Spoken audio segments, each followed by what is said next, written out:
President Trump pushed back against abortion, saying we need to work together to build a culture that cherishes innocent life. A strong message he hit on during his speech, which was delayed a week due to the partial government shutdown. We meet tonight at a moment of unlimited potential. President Trump took advantage of the pulpit Tuesday night to call for unity and bipartisanship. There is a new opportunity in American politics if only we have the courage together to seize it. Trump also took advantage of recent headlines to fight for the unborn, calling on Congress to pass legislation to prohibit late-term abortions. There could be no greater contrast to the beautiful image of a mother holding her infant child than the chilling displays our nation saw in recent days. Lawmakers in New York cheered with delight upon the passage of legislation that would allow a baby to be ripped from the mother's womb moments from birth. These are living, feeling, beautiful babies who will never get the chance to share their love and their dreams with the world. And then we had the case of the governor of Virginia, where he stated he would execute a baby after birth. The commander-in-chief then broke down his vision for safe and legal immigration, demanding a border wall. He illustrated his point by hosting family members of an elderly couple murdered in their home just last month by an undocumented immigrant. I will never forget, and I will fight for the memory of Gerald and Sharon, that it should never happen again. Not one more American life should be lost because our nation failed to control its very dangerous border. Trump said, simply put, walls save lives. In the past, most of the people in this room voted for a wall, but the proper wall never got built. I will get it built. The future of the wall still remains in question as congressional negotiators continue to work on a deal to prevent another government shutdown.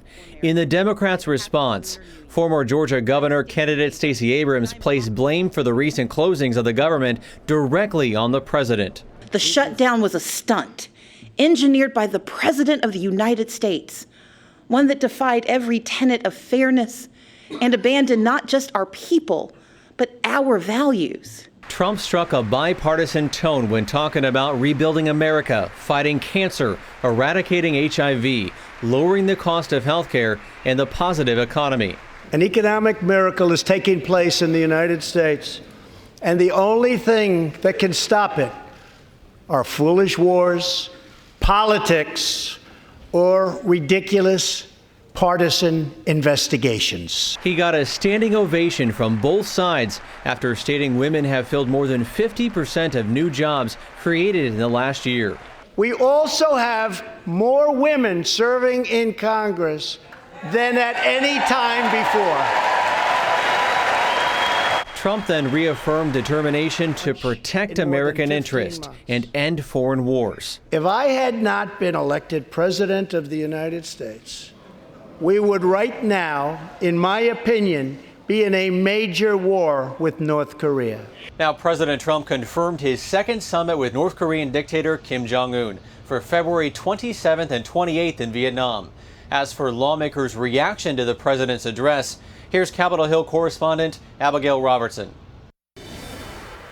This year marked President Trump's first time speaking before a divided Congress.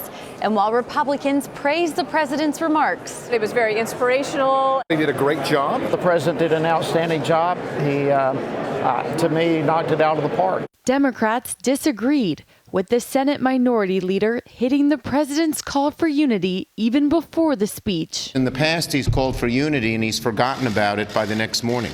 And while President Trump told the crowd if there is going to be legislation, there cannot be investigation, a Democrat on the House Oversight Committee told CBN News their intent on keeping their foot on the investigation pedal. That's my constitutionally prescribed duty to conduct oversight.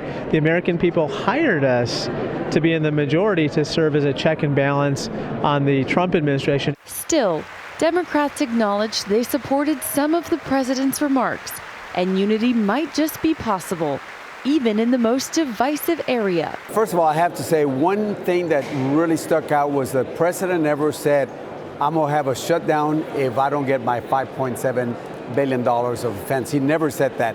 I think that's a message to my Republican colleagues that we can sit down, negotiate on border security.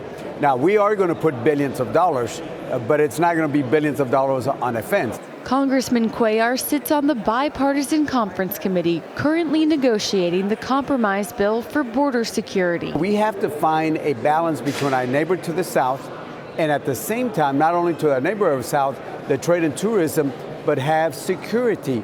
And I feel very confident that if we put the technology, the personnel, and I'll say this as a Democrat, find ways to do some enhanced physical barriers, we can get there. And he's one of just a handful of Democrats pleased to hear the president reaffirm his commitment to protecting the unborn. I'm one of 4, 5, 6 Democrats and pro-life. I mean, I'll do whatever I can to make sure that we protect life.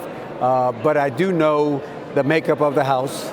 I do know you have to get to 60 votes over there. And so to get to where the president wants to get might be difficult at this time. Many Republicans supported the president's strong statements as well. He talked about the unborn.